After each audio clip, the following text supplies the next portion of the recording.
తీరని రుణం రైతుల రణం. ఒట్టదీసి గట్ట మీద పెట్టి రుణమాఫీని ఎగ్గొట్టి ఆదిలాబాద్ నుంచి జోగులాంబ జిల్లా దాకా, సంగారెడ్డి నుంచి కొత్తగూడెం దాకా రైతన్నల నిరసనలతో తెలంగాణ దద్దరిల్లింది.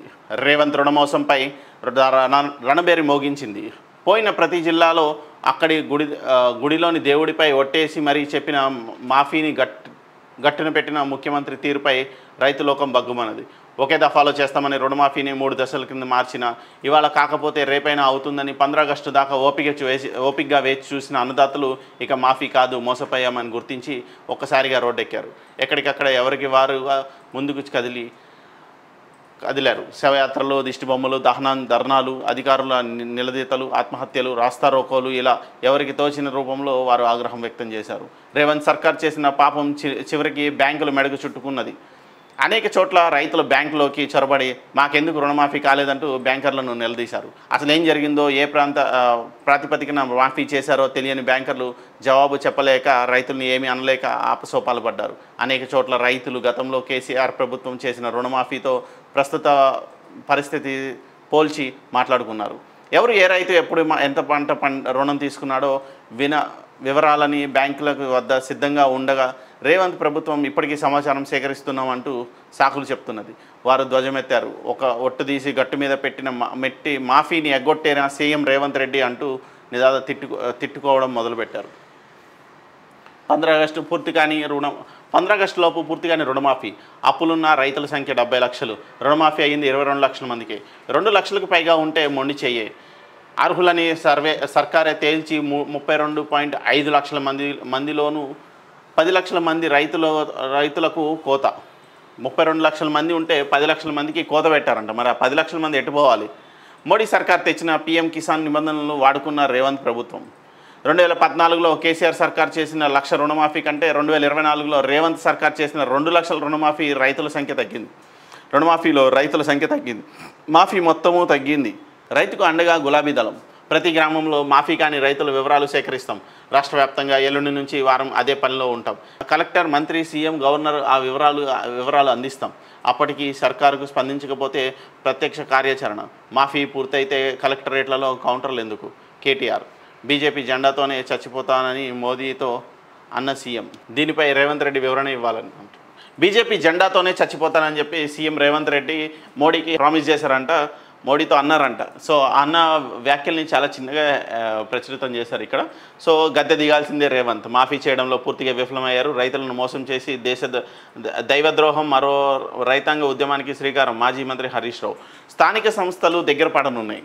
స్థానిక సంస్థల్లో ఏ విధంగా ప్రజల్లోకి వెళ్ళాలో తెలియక తర్జన భర్జన పడుతున్న బీఆర్ఎస్ పార్టీ లాంటి పెద్ద పెద్ద లీడర్లకి అసలు ఏ మొహంతో మనం బయటికి వెళ్ళాలి? ఎందుకంటే మొన్న జరిగిన ఎంపీ ఎలక్షన్స్లో ఓడిపోయి నిరుత్సాహంలో ఉన్న బీఆర్ఎస్ లీడర్కి ఈ గందరగోళం మొత్తం, అంటే ఈ రుణమాఫీ పేరుతో జరుగుతున్న గందరగోళం ఏదైతే ఉందో ఇది మొత్తం రాజకీయ రంగు పులుముకొని వీళ్ళకి ఒక అవకాశం ఇచ్చింది. ఇప్పుడు రైతుల పేరుతో వీళ్ళు లోకల్ బాడీ అంటే సర్పంచ్లు, గ్రామాల్లో జరిగే సర్పంచ్లు ఎన్నికలే కాబట్టి 12,950 దగ్గర 12,900 చిల్లర సర్పంచ్లు ఉన్నారు. ఈ 13,000 దగ్గర 13,000 సర్పంచ్లు ఎవరైతే ఉన్నారో వీళ్ళకి ఎన్నికలు జరగబోతున్నాయి. ఈ సర్పంచ్ల ఎలక్షన్స్కి వీళ్ళు ఒక ఫ్రంట్ బోర్డు ఒకటి పెట్టుకొని ఈ రైతు రుణమాఫీ పేరుతోనే ఇక వెళ్ళబోతున్నారు ఎక్కడికి? ప్రజల్లోకి. సో ప్రజల్లోకి వెళ్ళి వీళ్ళు అసలు రుణమాఫీ జరిగిందా లేదా, 6 పథకాలు అందుతున్నాయా లేదా, లేదంటే అసలు ప్రభుత్వ పాలన ఎలా ఉంది, బీఆర్ఎస్ పాలన బాగుందా, కాంగ్రెస్ పాలన బాగుందా అనే అంశంపైనే దూసుకెళ్లే ప్రయత్నం చేస్తున్నారు. సో ఒక మేరకు సక్సెస్ అయ్యారు. కేసీఆర్ ఫామ్ హౌస్లో ఉన్నా కూడా పార్టీని ఫామ్కి తీసుకొచ్చారు కేటీఆర్ అండ్ హరీష్ రావు. గత నెల రోజులుగా, అంటే గత 2 నెలలుగా నిరసన కార్యక్రమాలు జరుగుతున్నాయి రాష్ట్ర వ్యాప్తంగా. ఆ నిరసనలతో పాటు ఇప్పుడు రాష్ట్రం మొత్తం రైతులు రోడ్డెక్కున్నారు. రేపు విద్యుత్కి సంబంధించిన గందరగోళం ఏర్పడనుంది. ఎందుకంటే విద్యుత్ శాఖలో విద్యుత్ లేదు అనే ఇండికేషన్స్ ఉన్నాయి. సో ఆ విద్యుత్కి సంబంధించి కూడా గందరగోళం తేలాల్సి ఉంది. లెక్క తప్పిందా? 49,500 కోట్లు ఎస్ఎల్బీసీ లెక్క ప్రకారం మాఫీకి అర్హులైన రైతుల రుణం మొత్తం 49,500 కోట్లు. 50,000 కోట్లు దగ్గరగా రుణం ఉంటే 40,000 కోట్లు కాంగ్రెస్ ముఖ్యమంత్రి రేవంత్ తొలుతల అవసరం అని చెప్పి ఇచ్చేశాడు. హామీ ఇచ్చాడు, 40,000 కోట్లు అవసరం అని చెప్పేసి ఆయన ఐడెంటిఫై చేశాడు. తర్వాత 31,000 కోట్ల రూపాయలే ఆ తర్వాత రుణమాఫీ కోసం క్యాబినెట్ ఫైనల్ చేసిందన్నారు.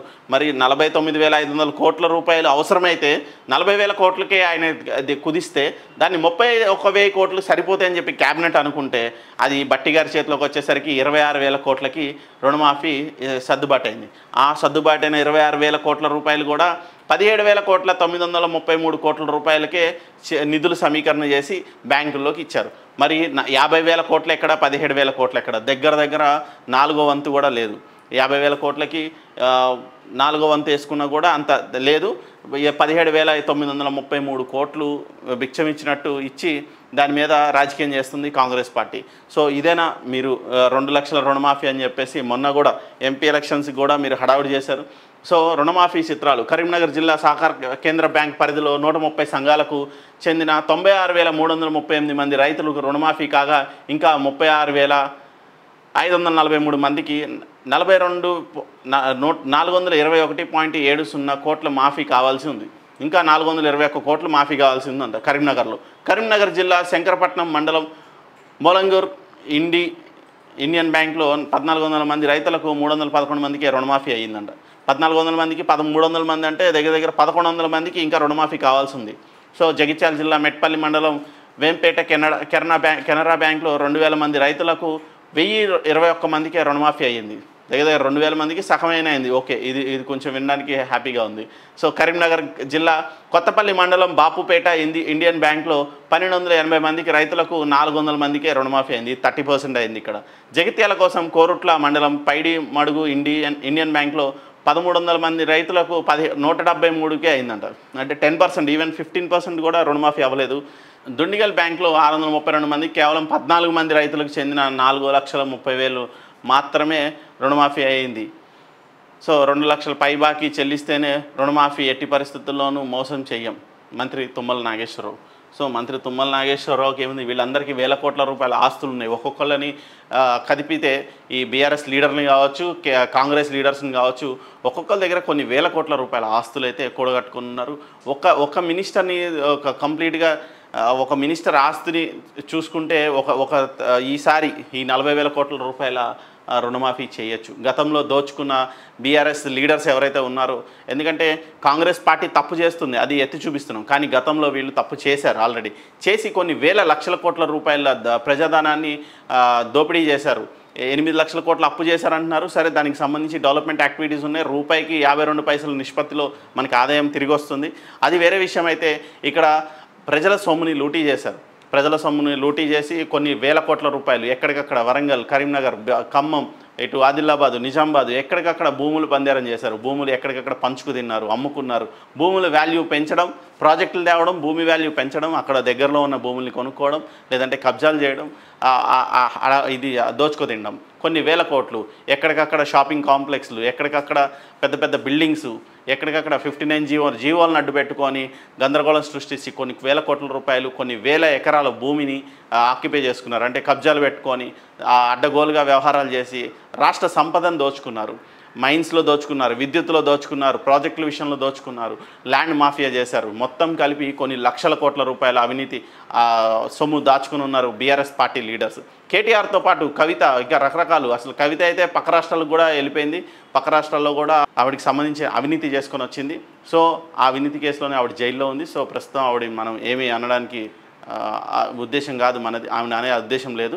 తర్వాత హరీష్ రావు కూడా చాలా ప్రాజెక్టుల్లో కూడా ఆయన అడ్డగోలుగా వ్యవహారం చేసి కొన్ని వేల కోట్ల రూపాయలు సంపాదించుకున్నారు. హరీష్ రావు అకౌంట్ తీసినా 2 సార్లు రుణమాఫీ చేయొచ్చు. కేటీఆర్ ఆస్తులు తీస్తే 5 సార్లు రుణమాఫీ చేయొచ్చు. కవిత ఆస్తులు తీస్తే 5 కన్నా హరీష్ రావు ఆస్తిని, కేటీఆర్ని ఆస్తిని కలిపితే ఎంత ఉంటుందో కవిత ఆస్తి అంత ఉంటుంది అని చెప్పేసి ఒక అంచనా. వీటన్నిటిని పక్కన పెడితే ఇది కుటుంబ ఆస్తి. సంతోష్ రావు ఆస్తి ఒకసారి రుణమాఫీ చేయొచ్చు. వీళ్ళ ఆస్తుల్ని తీస్తే ఒక 10 సంవత్సరాల పాటు రైతులకి ఒక సంవత్సరానికి 2 లక్షల నుంచి 3 లక్షల రూపాయల పాటు రుణమాఫీ కావచ్చు, లేదంటే సరాసరి వాళ్ళ అకౌంట్లో డబ్బులు కానీ వేయచ్చు. వీళ్ళు ఉద్యోగాలు కల్పించానంటున్నారు, ఒక నోటిఫికేషన్ ఇవ్వలేదు. వాళ్ళు నోటిఫికేషన్ ఇచ్చుంటే ఈ ప్రభుత్వం వచ్చి నోటిఫికేషన్ ఇచ్చి జాబ్స్ ఇవ్వాల్సిన అవసరమే లేదు. సో జాబ్ క్యాలెండర్ గురించి మన హడావుడి చేశారు, జాబ్ క్యాలెండర్ ఊసేలేదు. 30 లక్షల నిరుద్యోగులకి నిరుద్యోగ భృతి ఇస్తా అన్నారు. నిరుద్యోగ భృతి మీద మాట్లాడే పెద్ద మనుషులు ఎవరూ లేరు. సో రైతుల గురించి వాళ్ళు హామీ ఇచ్చారు కాబట్టి వీళ్ళు అడుగుతున్నారు, కానీ మిగతా వాటిపైన వీళ్ళకి ఎలాంటి చిత్తశుద్ధి లేదు. ఎందుకంటే కేసీఆర్ చేయని వాటిని రేవంత్ రెడ్డి చేస్తా అంటేనే గందరగోళం సృష్టిస్తారు తప్ప ఇంకా కొత్త అంశాలని తెరపైకి తీసుకొచ్చి ప్రజల బాధల్ని వ్యక్తపరిచే పరిస్థితుల్లో ప్రతిపక్ష హోదాలో ఉన్న కేసీఆర్ అండ్ టీమ్ బీఆర్ఎస్ పార్టీకి సంబంధించిన లీడర్స్ ఎవరు లేకపోవడం గమనార్హం. సో ఇక్కడ వీళ్ళందరినీ పక్కన పెడితే ఐఏఎస్ల విషయానికి వస్తే ఒక్కొక్క ఐఏఎస్ దగ్గర 10,000 నుంచి 25,000 కోట్ల రూపాయల ఆస్తులు ఉన్నాయి, దొంగ ఆస్తులు ఉన్నాయి. వాటి చిట్టా కూడా మన దగ్గరకు వచ్చింది. చాలామంది బాధితులు వచ్చారు. ఐఏఎస్ల విషయంలో నేను పేర్లు ప్రస్తావించట్లేదు. ఐఏఎస్ల విషయంలో కూడా ఒక్కొక్క ఐఏఎస్కి దగ్గర ఒక 20 మంది బ్యాచ్ ఉంది. వీళ్ళు యూపీఎస్సీ నుంచి డైరెక్ట్గా వేరే రాష్ట్రాలు బీహార్కి సంబంధించిన క్యాడర్ నుంచి వచ్చిన చాలామంది మన రాష్ట్రానికి సంబంధించిన సంపద కొన్ని వేల కోట్ల రూపాయలని దోచుకున్నారు. సో వేల కోట్ల రూపాయలు ఐఏఎస్ల చేతుల్లో కూడా ఉంది, ఐఆర్ఎస్ల చేతిలో ఉంది, రెవెన్యూ సర్వీసెస్ చేతుల్లో ఉంది. కింద స్థాయి వ్యక్తులు ఎవరైతే ఎంఆర్ఓ, ఆర్డీఓ, ఆర్ఐ దగ్గర నుంచి మొదలు పెడితే పై స్థాయి కలెక్టర్ల వరకు, కమిషనర్ల వరకు, చీఫ్ సెక్రటరీల వరకు కొన్ని వేల కోట్ల రూపాయల అవినీతి జరిగింది. ఈ అవినీతి సొమ్ము మొత్తం బయటికి తీస్తే ఖచ్చితంగా రైతులకి ఇంకా న్యాయం చేయొచ్చు. ఒక్కొక్క రైతుకి 10 లక్షల రూపాయలు రుణమాఫీ చేసినా కూడా ఆశ్చర్యపడాల్సిన అవసరం లేదు. సో ఈ ఆస్తులన్నీ ఎవరు స్వాధీనం చేసుకోవాలి? వీళ్ళకి అన్యాక్రాంతం అయిపోయినాయి. మొత్తం భూములన్నీ అన్యాక్రాంతం చేశారు, వీళ్ళు స్వాధీనం చేసుకున్నారు. మొత్తాన్ని ఆస్తులుగా కూడబెట్టుకొని వేరే దేశాలు తీసుకెళ్ళి అక్కడ దాచుకున్న పరిస్థితి. అదే కార్యక్రమం ఇప్పుడు రేవంత్ రెడ్డి కూడా మొదలుపెట్టి మా అన్నదమ్ములు బిజినెస్ మ్యాగ్నెట్స్ అంటే ఏ కంపెనీలు ఉన్నాయి? కంపెనీలు ఏం లేవు. ఓన్లీ రియల్ ఎస్టేట్ దందా చేస్తారు. రియల్ ఎస్టేట్లో ఇన్వెస్టర్స్ వాళ్ళు ఓన్లీ రియల్ ఎస్టేట్లో ఇన్వెస్ట్ చేస్తారు. కాబట్టి ఇక్కడ సిటీలో తెలంగాణలో అవ్వచ్చు, తెలంగాణకు సంబంధించి మొత్తం తెలంగాణలో ఎక్కడైతే భూములు ఉన్నాయో ఐడెంటిఫికేషన్ చేయడము, వాటిపైన కబ్జా పెట్టడము, లేదంటే వాటి లిటిగేషన్ ఏముంది, లేదంటే వాటికి సంబంధించిన రెవెన్యూ లొసుగులు ఏమున్నాయి. ఆల్రెడీ గత ప్రభుత్వం మొత్తం భూమిని అంతా తినిపడేసింది. రింగ్ రోడ్ చుట్టూ ఉన్న కొన్ని వేల ఎకరాల భూమిని కేటీఆర్ అండ్ గవర్నమెంట్ మొత్తం దోచుకొని తిన్నారు. వాళ్ళకి ఒక ప్రైవేట్ ఆఫీసులు కూడా మెయింటైన్ చేశారు కేటీఆర్ అండ్ టీం. ఆ టీం కూడా చాలా పెద్దది, చాలా స్కిల్డ్. ఎందుకంటే ఎక్కడ వాళ్ళ కింద పెద్ద పెద్ద ఐఏఎస్లును డిప్యూటీ కలెక్టర్ రేంజ్ స్థాయి వ్యక్తులు వాళ్ళ కింద పనిచేసేవాళ్ళు. ఎక్కడ ఏ ల్యాండ్ ఉంది, ఏ ల్యాండ్ని ఎలా లిటిగేట్ చేయాలి, దాన్ని ఎలా మనం స్వాధీనపరచుకోవాలని. మనం వెళ్తుంటే రింగ్ రోడ్ చుట్టూ ఉన్న హైరైజ్ అపార్ట్మెంట్స్ అన్నీ కొంతమంది వేల మంది రైతుల రక్తం అది.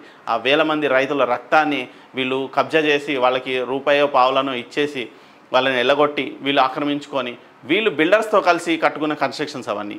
తర్వాత వీళ్ళు కాంట్రాక్ట్స్ ఏదైతే రోడ్ కాంట్రాక్ట్స్ కావచ్చు, లేదంటే ప్రాజెక్టులు కాళేశ్వరం లాంటి పెద్ద పెద్ద ప్రాజెక్ట్స్, మేడిగడ్డ లాంటి ప్రాజెక్టులు, ఈ ప్రాజెక్టులన్నీ మెగా లాంటి సంస్థకే, ఒకటే సంస్థకి ఇవ్వడం, వాళ్ళు సబ్లీజ్కి సబ్ కాంట్రాక్ట్స్ ఇవ్వడం, ఇలా వేల కోట్ల రూపాయల అవినీతి కాంట్రాక్టర్స్ కూడా చేశారు. ఒక పక్క రాజకీయ నాయకులు, తర్వాత ఐఏఎస్లు, తర్వాత కాంట్రాక్టర్లు. సో ఈ 3 కేటగిరీస్. కాంట్రాక్టర్లు అంటే వాళ్ళది వ్యాపారం, వాళ్ళు ఖచ్చితంగా సంపాదించుకోవడానికి వచ్చారు. కాకపోతే వ్యయం 30,000 కోట్లు అయితే వీళ్ళు అడ్డగోలు వ్యవహారాలకి దాన్ని 1,00,000 కోట్లు చేసి 30,000 కోట్లలో బిల్స్ క్లియర్ చేసి 70,000 కోట్ల రూపాయలు దోచుకు తిన్న పరిస్థితి.